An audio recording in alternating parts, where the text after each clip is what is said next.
gentlemen, may I have your attention, please?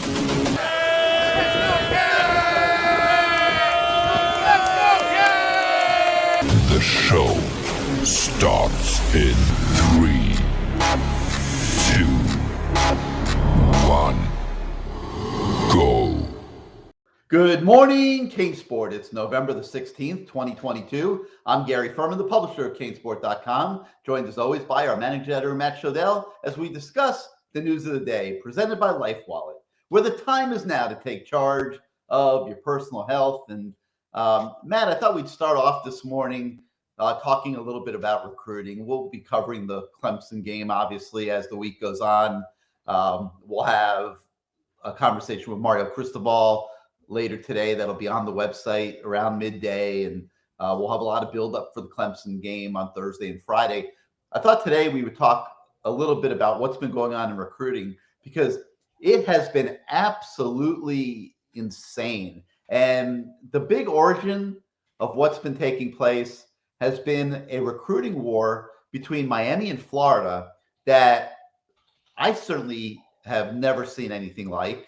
And I'll be curious to get your opinion on that, Matt. These two schools are at each other's throats. They're fighting for some of the top players in the country. Obviously, there's NIL factions involved on the sidelines and NIL prospects and things like that.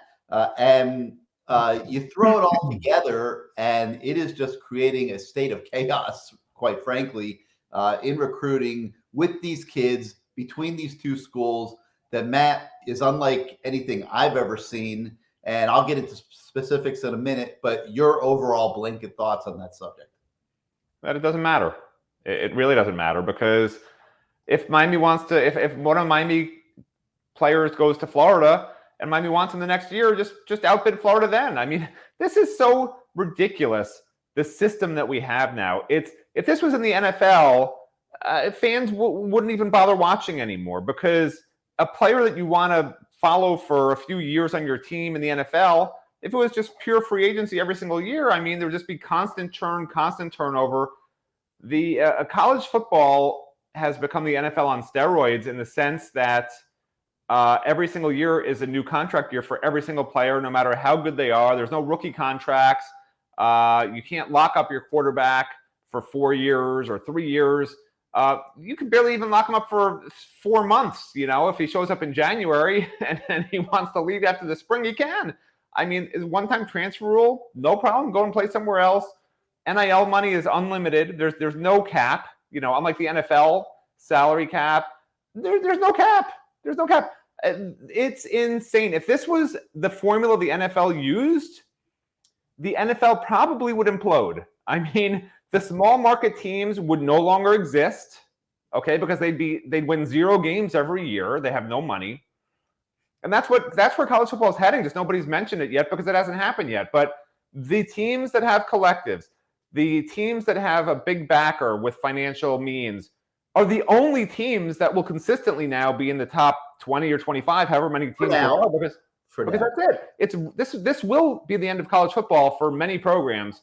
Unfortunately, around the country. And maybe, you know, honestly, what I think will happen, and people are going to think I'm nuts, I think the teams that can't compete money-wise are going to leave the NCAA and will form their own division, whatever you want to call it, club teams, whatever you want to call it, and try and negotiate their own contracts, because they can't compete. They have no possible path to success, because even if they recruit a great player and he has a great year, he will be gone to a team that will pay him the next year. There's no way for these teams to compete. I feel bad for them.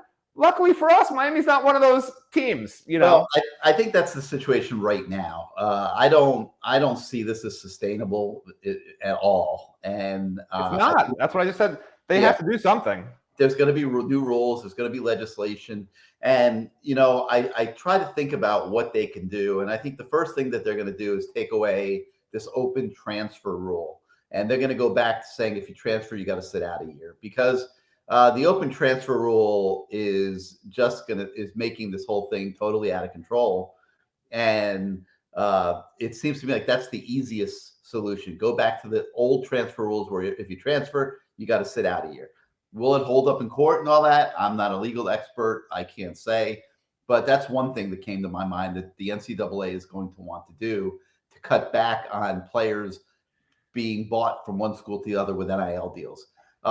Can they stop this movement towards high school football players getting NIL deals coming out of high school as they go in their freshman year? I don't think they can. It's a free market system. How are you supposed to tell an 18-year-old kid that we are not going to allow you to now capitalize on your name, image, likeness, and ability? We might as well add ability to that. And you're not going to be allowed to get an NIL deal till you're in your second year or something like that. I don't see them being able to do that. And, that's obviously a huge problem. I'm not sure what they can do, Matt, legislatively to deal with that aspect of it. But to me, that's the way bigger than kids transferring. To me, is these kids out of high school have never played it down, getting these massive amounts of money to go to certain schools. It's not supposed to be happening that way, but it is happening that way.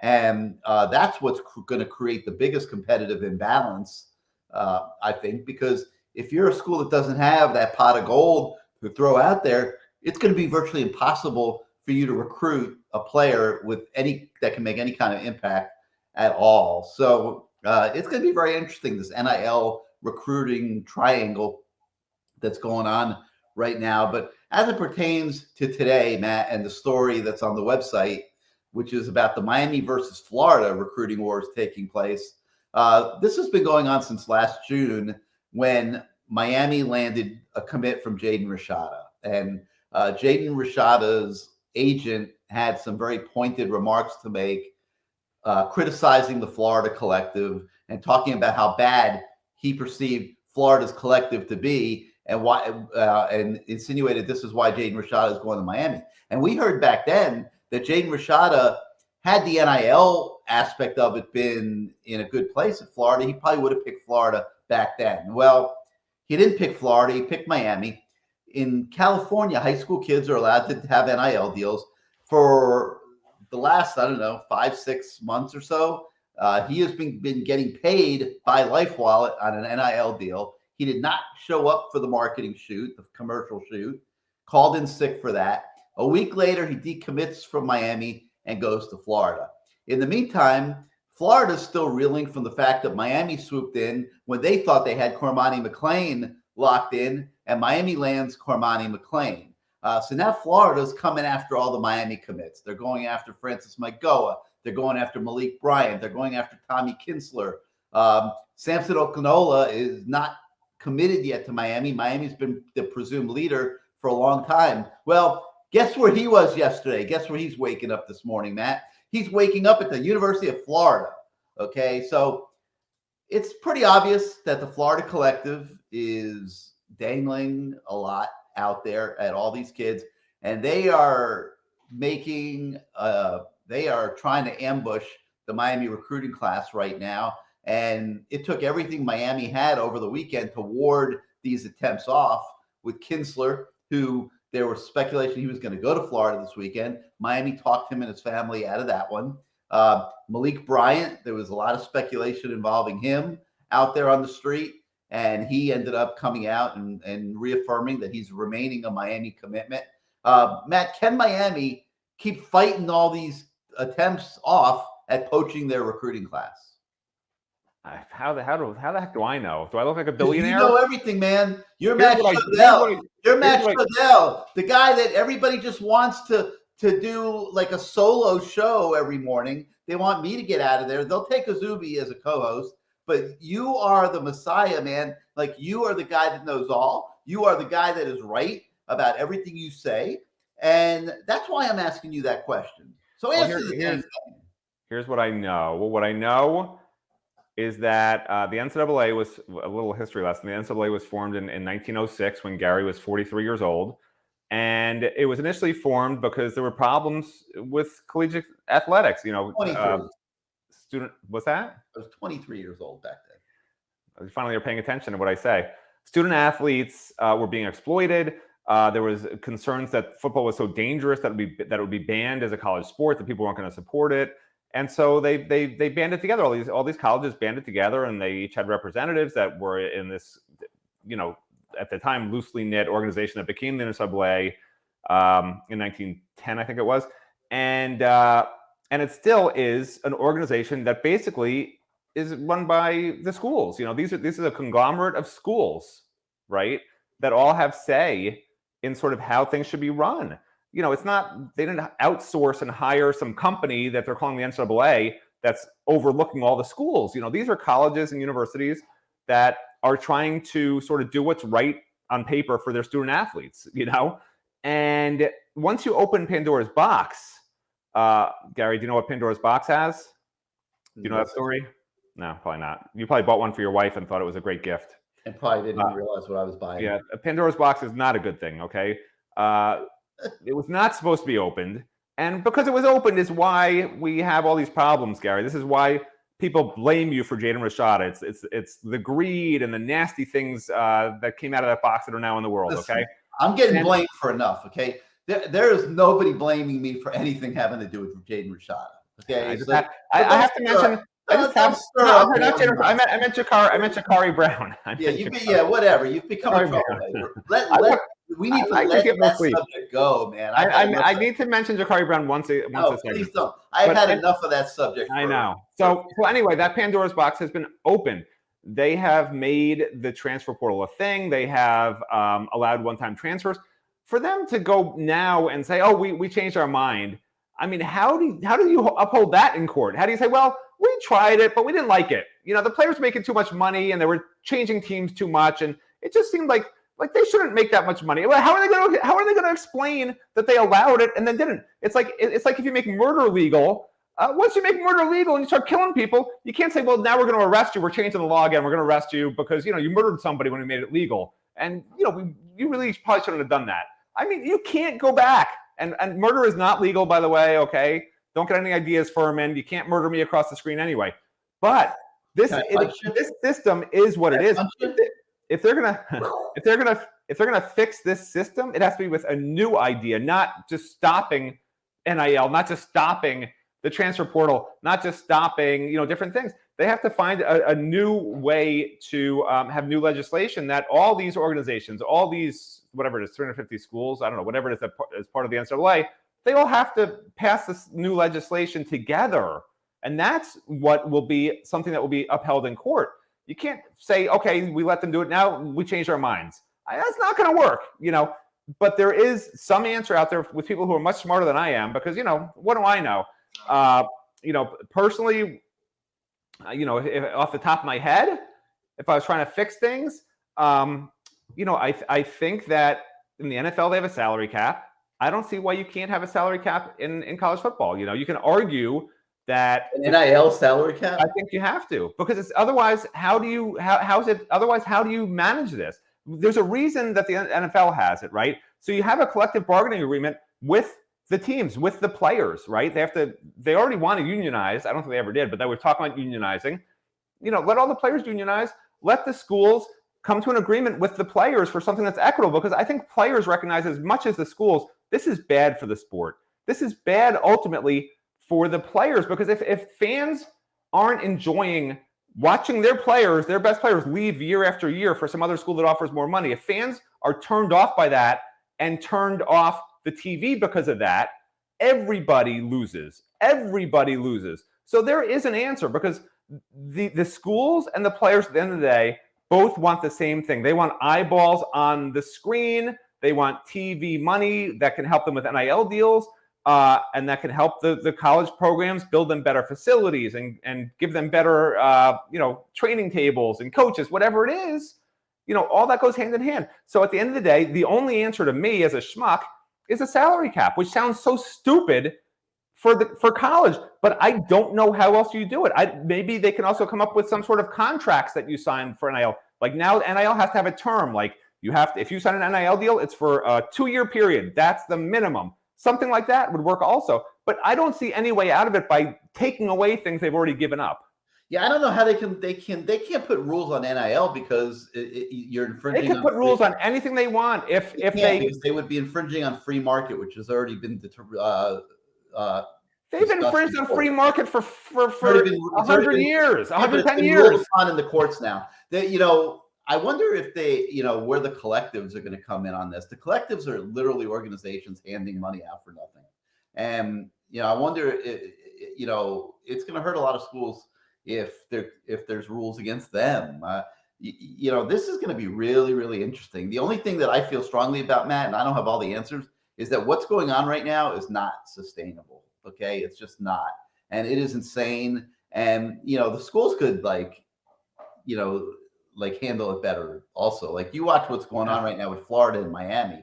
I mean, it is it's gotten so stupid that one billionaire out there, if he likes a particular school or hates everyone else in the world, he can make one team, any team, Alaska State. He could make Alaska State. I don't know if that's even a school. He could make them ranked #1 in the country just by paying all the Alabama players and Clemson players and Ohio State players and Michigan players, all the best players, just nitpick, hire a great coach, have the coach say, here's who I want, and put together an all-star team, a college all-star team with a $1 billion budget. I mean, you literally, that's allowed. You can do that. That's crazy. I mean, we take a hard look at what's going on with Miami and Florida and kind of, pull it all together. And it's really interesting. It really is. And it's going to be equally interesting to see where things end up between all these kids being recruited by both schools. But Matt, before we put this subject to bed, the one thing that's very noticeable to me is we're not talking about Florida State. And Florida State came into Miami and blew out the Hurricanes. And they're going to go into game. They're going to play Gainesville, Florida, in another couple of weeks, and they're going to have an opportunity to win that game too. But Florida State, for some reason, which is having an okay season on the field, and they're clearly an improved program, is not having as easy of a time crossing over to recruiting. And so that's why right now we're sitting here talking in the state of Florida about Miami and Florida. We're not even mentioning Florida State with any. You got it all backwards, Ferman. Florida State's the smart program. You want to know why? Why? I think they have money. Okay, I really do. And they're saving it. Well, here's what's smart. Okay, if you're going to buy a house, let's say you're going to buy a house, okay, and let's say it's a very hot housing market, which it was a little while ago, and you know that this house is coming on the market and it's going to get a million different bids, but that there's a date where that owner needs to sell and that the owner's waiting till that date, right, to get the best offer. It's like one of those silent auctions you go to where everyone's writing their number down on the piece of paper, right? Maybe that's a better way to do it, right? Everyone's writing their number down at the silent auction. You could keep writing the numbers down from the beginning of the auction, and someone else beats you and keeps beating you and keeps beating you, or puts up their little, what are those things called? Those little placards. But the smart people, the Matt Shodells of the world, who go to the wait till the end, go to the Beth Am art auction. I wait till the very end and I see what that last bid is, and with 3 seconds left, I'll beat it so that the next person can't come in and put a higher number, and I just saved myself $1,000. Like FSU can see, because they're going to know. Everyone knows what these numbers are that are on the inside. Okay, no one can say it because it's not legal. But FSU will know. Okay, Emory Williams is getting this. That's his highest offer. So and so's getting this. So and so's getting this. Night before signing day. Hey, it's the FSU collective. We just got some great news for you, son. We can up by $50,000 your highest offer. That literally is what will happen too. That's the smart way to do it. Not what Miami and Florida. Miami and Florida is throwing money into the wind. That's it. Because it's I don't think they have been. I think Miami has been pretty strategic too, if you really think about what's been going on lately. But that's exactly what's going to happen. I mean, you're joking around. You're squealing. I'm not joking around. I'm dead serious about that. Joking around. You're squealing like a hyena. You are. But you're also right. I mean, I can't believe I'm saying that yet again, but your fan club is rejoicing right now. Wow, Gary said Matt's right about something, but I really think you're right about this. And that is what's going to happen. There is going to be so much action the first 3 weeks of December. We promise you guys out there, we will not be taking a second off those first 3 weeks of December. We are going to be pounding recruiting every step of the way, and there's going to be a lot of news, and We're even bringing in a new staff writer to help us with it and increasing our Poor, staff. that poor bastard coming all the way from out of state to cover the guy, Miami Hurricanes. But yeah, no, we are increasing staffing to deal with it because it's going to be insane. It really is. And today we're writing about these Miami, Florida wars, and it's really interesting and fun. But like, what's going to be going on in December? I don't know how much fun's going to be involved, Matt. We joke wild, wild west, wild, wild east, wild, wild north, south, whatever. It's going to be the wild, wild everything in the month of December. And you're going to see guys decommitting and recommitting and making themselves open so that they can, attract additional bidders and things like that. It is going to be absolutely insane in recruiting in the month of December. And I guess if you like to follow recruiting and you're a fan, you certainly have a lot to look forward to in that month for sure. All right, we got a couple more things to talk about today, but first, let's hear from our friends at LifeWallet. We here at LifeWallet take security very seriously.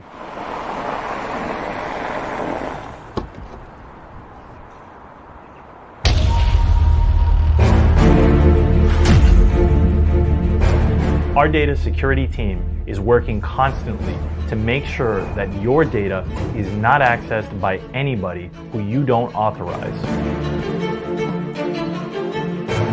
Hey, what's up, man? Yeah, Excuse me, sir. Thank you. I have from CC, and he's thinking about it, and I'll be talking to CC, and we'll talk to you tomorrow. We use leading technology standards like biometric data to make sure that only you have access to your data and your identity is protected. LifeWallet gives you access to your entire medical history and information at the touch of your finger, so that it can save you time and can save your life. Data transfer complete.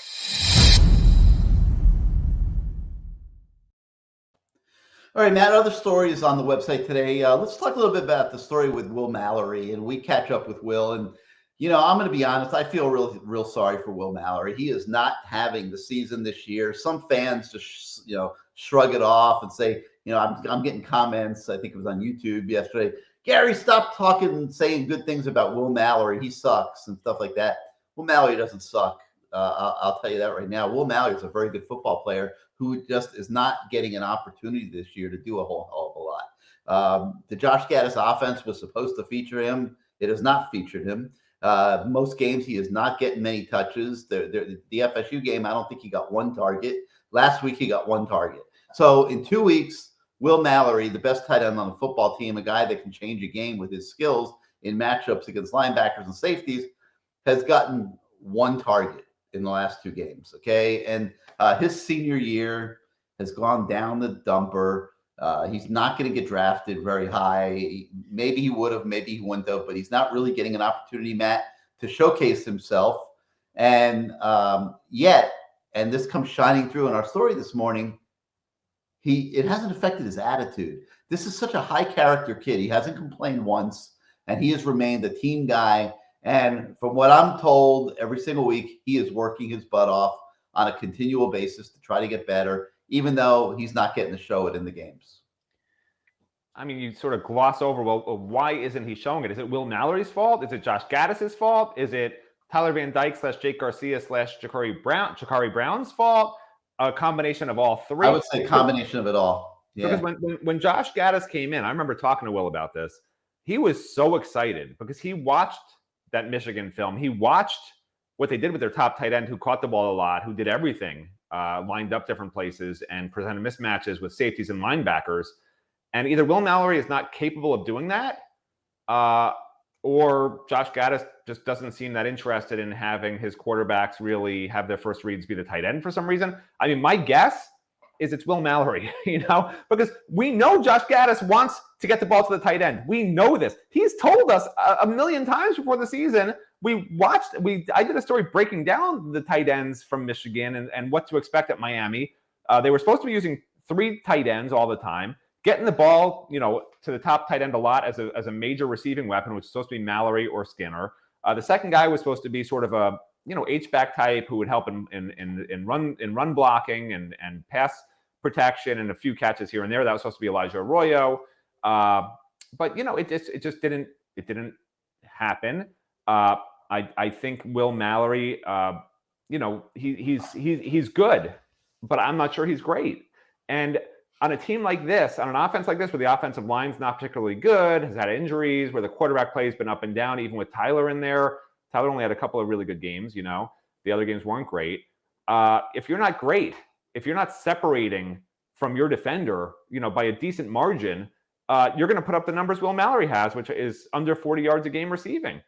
And it's not good enough. I would say Will Mallory has underachieved this year. I would say some of it is Josh Gaddis's fault. Some of it is the quarterback's fault. But I'd say, just my opinion, I'd say more of it is on Will Mallory, because I've watched some of the film, not all of it, but I've watched some of the film, and he hasn't really been separating from even one-on-one coverage. He has not been real good in run blocking, to the point that coaches had to point out this week how great he was in run blocking. If he's great in run blocking every week, they'd be telling us, right? This week, they're like, he finally had a great game run blocking, is basically what they told us. He's been grading out terrible as a run blocker. And that's not good for a fifth-year senior who has been developing in the weight room for 5 years. I feel bad. Great guy. But I just tell the truth. It has not been a good year for Will Mallory. I'm sorry. Yeah, well, I'll agree with you on the blocking front. He kind of probably should have become a better blocker by the stage of his career. But if you had asked me before the season started, Matt, how many catches Will Mallory is going to have this year, I would have said he's going to average 6 catches a game times 12. I would have predicted he would have 72 catches. Well, he's got 29 so far for 393 yards. Is the leading receiver on the team still. No other receivers played more than 9 games. I understand. 8 games. I understand. Every game. I understand. You can't call him the leading receiver. When you look at the receiving stats. You're just painting the stats. You don't understand how stats work, apparently. If a guy plays 5 games and he has more than half as many yards as Will Mallory, he actually averages more yards per game than Will Mallory. That's how numbers work, Mr. Ferman. Yeah, I would have to do the math. There's a couple guys, You don't have to do the math. It says yards per game. 52 yards a game. Colby Young, 42 yards a game. They're both ahead of him. Mallory's averaging 39 a game. I get it. But my point is that it's not even close to certainly what I would have said before the year. So I kind of feel for him. I think he's a victim of what's been going on at quarterback. I think he's a victim of Josh Gaddis's struggles this year. And it's really a shame to see his senior year go by the wayside, but he's a great kid, and Will Mallory will find a way to be successful in life. I feel pretty strongly. Oh yeah, 100%, no about doubt. that. No All right, doubt. a couple other football stories. We've got updates with Jordan Miller, with Jalen Knighton, who shared their thoughts with us as the team ramps up its preparations for Clemson. By the way, coincidence that we talked to Jordan Miller for the first time all season yesterday, and later this morning we're going to be talking for the first time all season to Antonio Moultrie. Why I'm concerned that these are the two defense. Usually we get Messidor and Leonard Taylor, and you worry about them being banged up. Why aren't we talking to those 2 guys? I don't know. I know Leonard was in a boot, but supposedly he's going to be okay. But it's concerning when the 2 defensive linemen they roll out to us. Usually, just so people know, usually the week before a game, it's either they give us somebody who did really well the weekend before, or someone who's going to have a big role the next game. And we're getting Jordan Miller and Antonio Moultrie, bro. I don't like that. Come on, man. Not against them. I just don't like that they were rolled out as potentially going to have huge roles against Clemson. Yeah, I don't disagree with you, but they are entitled to speak from time. By the way, you can just say you agree with me. You don't say I don't disagree. I feel bad. You're kind of agree with Matt Shodell. You're throwing them under the bus unnecessarily. But who am I throwing under the bus? Because you're speaking of them in not a positive way. They're backups who it looks like may have to start or have big roles. That's a fact. That's not throwing anyone under the bus. I didn't say they're bad players. You're throwing them under the bus by insinuating they're bad players. They're amazing players, but they're not as amazing as the guys ahead of them who are supposed to be the guys we're talking to. All right.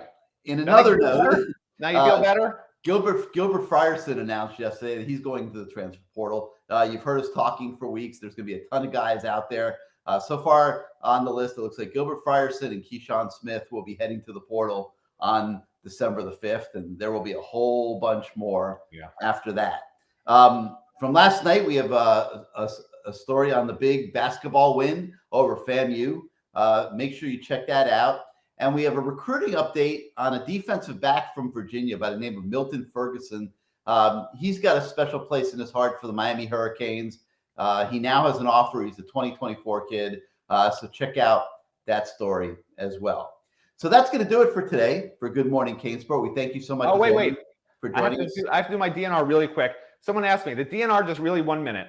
It was from a couple of days ago. It was supposed to be about, I had talked to a couple of big boosters who said they weren't going to be giving money anymore. That Miami had called and asked for more money. They're building the facilities. They still haven't raised all the money they need, blah, blah, blah, blah, blah, blah, blah. And they're like, no, F you, I'm not giving you money until the team's really good. My DNR was going to be like, that can't be the answer, Like, no, give them a little bit of time, boosters, okay? Like, in 2 years, 3 years, if things are still, like, really not great, then you can say, F you, I'm not giving you my money. But let's still give them some money for a little while. That was my DNR. That's it. I'm out. All right, some people are suggesting that we give you your own show and do a daily DNR. No. Okay. That'd be terrible. You're turning down the contract already. That'd be terrible. Nobody wants to do that. All right, so that's going to do it for today for Good Morning CaneSport. Thank you so much, as always, for starting your day out with us. Hit your subscribe button. Hit your like button. Let YouTube know that you like the content we produce. It'll help us with their algorithms. If you're not yet a subscriber to CaneSport.com, please join our community online. Your subscriptions help make everything we do on a daily basis possible. So for Matt Shodell, I'm Gary Ferman. Thank you once again to everybody, and we'll see you next time.